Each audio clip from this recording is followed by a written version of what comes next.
बिहार के तालाब में मिली एक ऐसी मूर्ति कि सभी को कर दिया हैरान। मौके पर पहुंचे कई बड़े अधिकारी, जिसने भी सुनी खबर वो दौड़ता दौड़ता पहुंच गया तालाब के पास और मूर्ति को देखते ही हो गया नतमस्तक।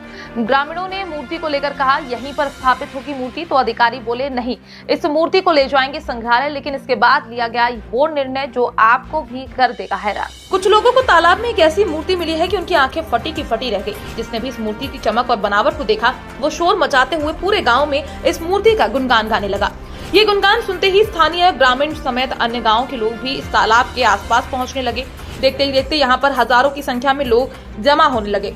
ये खबर दूर दूर तक जंगल में आग की तरह फैल गई। इस खबर को जिसने भी सुना वो चकित होकर तालाब के पास पहुंचने लगा और इस मूर्ति को देखकर पहले से ज्यादा चकित हो गया। तो किसी ने मूर्ति को देखकर और श्रद्धा से अपना सर झुका लिया। आज हम आपको इसी बारे में पूरी खबर बताने जा रहे हैं, जिसे देखकर आप भी चकित रह जाएंगे। दरअसल बिहार के जमुई में तालाब में खुदाई के दौरान सूर्य भगवान की प्राचीन काल की मूर्ति मिलने के बाद से इलाके में उत्साह और हैरानी का विषय बना रहा।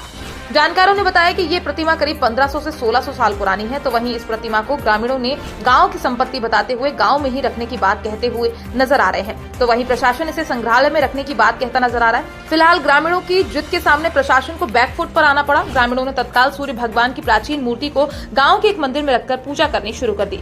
इस मूर्ति को लेकर बताया जा रहा है कि ये करीब 8वीं सदी के पूर्वार्ध की मूर्ति है। मूर्ति मिलने के बाद से ही ग्रामीण उसे अपने गाँव में स्थापित करने की बात कर रहे थे। इसी बीच अनुमंडल पदाधिकारी अभय कुमार तिवारी दलबल के साथ सिझोड़ी गांव पहुंचे। इसके बाद उन्होंने इस मूर्ति को बिहार संग्रहालय में रखने की बात कही, लेकिन स्थानीय ग्रामीणों ने इस बात का विरोध किया और जिसका परिणाम हुआ कि मूर्ति उसी गांव में स्थापित करनी पड़ी। इसके पहले ग्रामीणों की बैठक में ये निर्णय लिया गया कि चूंकि प्राचीन काल की मूर्ति गांव में मिली है, इसलिए उस गांव में ही रहना चाहिए। उस बैठक में स्थानीय विधायक प्रफुल्ल मांझी भी शामिल हुए। विधायक ने भी ग्रामीणों की बातों का समर्थन किया और उन्होंने भी इस मामले को लेकर जिला प्रशासन से बात की। इस मामले को लेकर ग्रामीण हरदेव सिंह ने बताया कि गाँव में मिली मूर्ति गाँव की संपत्ति है। उन्होंने आगे बताया, ठीक इसी प्रकार खैरा प्रखंड के रजला गांव में भगवान महावीर की मूर्ति मिली थी। उस मूर्ति को वहीं स्थापित किया गया और वहां भगवान महावीर का भव्य मंदिर भी बनाया गया। विधायक ने अपनी बात प्रशासन से मनवाने के लिए पहले मिली प्रतिमाओं का हवाला देते हुए कहा कि ऐसे ही लखीसराय के काली पहाड़ी में भी कई प्रतिमाएं मिली हैं और वहां भी मंदिर बनवाया जा रहा है।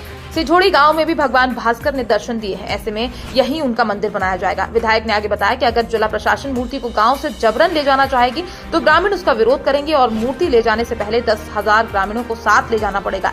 इस बैठक में हुए फैसले के बाद ग्रामीणों ने मूर्ति को अपने कंधे पर उठाकर गांव के बीचों बीच 5 देव के मंदिर में ले गए। वहां मूर्ति को रखकर पूजा अर्चना की गई।